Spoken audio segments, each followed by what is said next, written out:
देश के साथ आज मोक्ष की नगरी कही जाने वाली काशी को डबल तोहफा मिला है। दरअसल पीएम मोदी ने एक तरफ जहां गंगा घाट पर आलीशान टेंट सिटी का वर्चुअली उद्घाटन किया, तो दूसरी ओर वाराणसी डिब्रूगढ़ के बीच सबसे लंबी जल यात्रा करने वाले गंगा विलास को हरी झंडी दिखाकर रवाना किया। इसके साथ ही पीएम ने 1000 करोड़ की विभिन्न परियोजनाओं का लोकार्पण और शिलान्यास किया।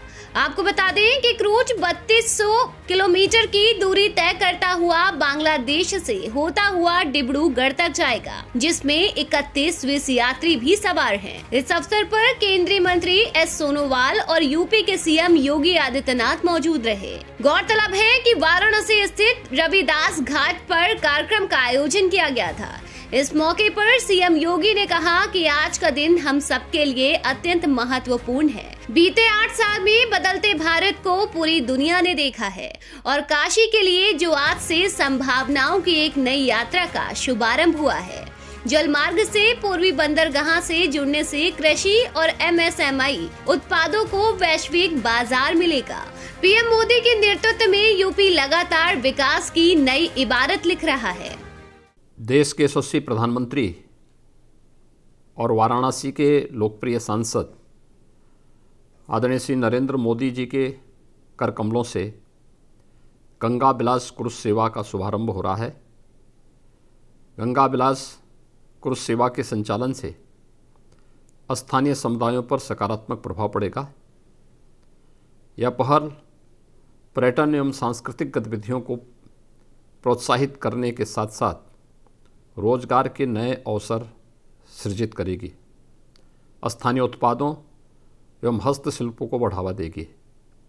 इस प्रकार यह क्रूज सेवा माननीय प्रधानमंत्री जी की मंशा के अनुरूप अर्थगंगा की परिकल्पना को साकार करने में उपयोगी सिद्ध होगी। खासियत की बात करें तो गंगा विलास क्रूज भारत में निर्मित पहला क्रूज है, जो काशी से डिब्रूगढ़ तक सबसे लंबी क्रूज यात्रा करेगा। ये यात्रा कुल 3200 किलोमीटर की होगी। 51 दिनों का ये सफर भारत के यूपी, बिहार, पश्चिम बंगाल, बांग्लादेश और असम के कुल 27 रिवर सिस्टम से होकर गुजरेगा। इसके रास्ते में 3 प्रमुख नदियां गंगा, मेघना और ब्रह्मपुत्र पड़ेंगी। क्रूज बंगाल में गंगा की सहायक और दूसरे नामों से प्रचलित भागीरथी, हुगली, विद्यावती, माल्टा, सुंदरवन रिवर सिस्टम, वहीं बांग्लादेश में मेघना, पद्मा, जमुना और फिर भारत में ब्रह्मपुत्र से होते हुए असम में प्रवेश करेगा। इतना ही नहीं, ये यात्रा विश्व विरासत से जुड़े 50 से अधिक जगहों पर रुकेगी। ये क्रूज राष्ट्रीय उद्यानों एवं अभ्यारण्यों से भी होकर गुजरेगा, जिसमें सुंदरबन डेल्टा और कांजीरंगा नेशनल पार्क शामिल है। वहीं यात्रा उबाऊ न हो, इसलिए क्रूज पर गीत संगीत, सांस्कृतिक कार्यक्रम, जिम आदि की भी सुविधाएं दी गई हैं।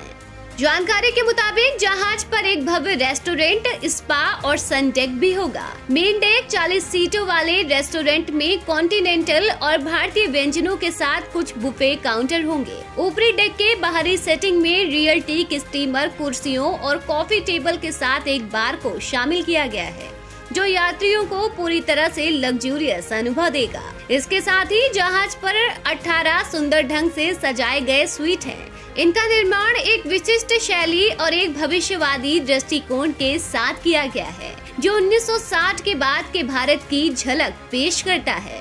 आखिर में बात कीमत की, तो क्रूज पर प्रति व्यक्ति का एक दिन का खर्च करीब 25,000 आएगा। यात्रा के दौरान एक यात्री को पूरे सफर के लिए करीब 13 लाख रुपए चुकाने होंगे। टिकट का पैसा भारतीय और विदेशी दोनों के लिए समान होगा। बता दें कि रूट पर किराया अलग अलग होगा, यानी मान लीजिए आप वाराणसी से पटना का सफर करना चाहते हैं तो इसका किराया अलग होगा। अधिक जानकारी के लिए आप कंपनी की वेबसाइट पर विजिट कर सकते हैं। मालूम हो कि इस क्रूज को साल 2018 में प्रमोट किया गया था और इसे 2020 में लॉन्च किया जाना था। हालांकि कोरोना महामारी के चलते इसमें देरी हो गई। फिलहाल क्रूज पर्यटन क्षेत्र में भारत ने बड़ा कदम उठाया है। ये पल देश के साथ साथ उत्तर प्रदेश और वाराणसी की जनता के लिए गर्व का विषय है। फिलहाल आपका मेड इन इंडिया निर्मित गंगा विलास क्रूज के बारे में क्या कहना है, हमें कमेंट बॉक्स में कमेंट करके जरूर बताएं। साथ ही देश और दुनिया की ऐसी ही खबरें देखने के लिए सब्सक्राइब करें हमारे YouTube चैनल को और बेल आइकन दबाना बिल्कुल न भूलें।